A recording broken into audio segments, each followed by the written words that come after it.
Pemirsa, sempat masuk juru daftar pencarian wong. Anton, begal sadis yang sudah meresahkan warga Palembang, diringkus unit reskrim Polsek Seberang Ulu 1 Palembang di tempat persembunyiannya.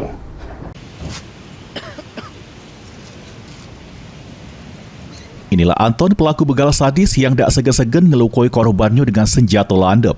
Cuma bisa tertunduk lesu pas diringkus unit reskrim Polsek Seberang Ulu 1 Palembang di tempat persembunyiannya.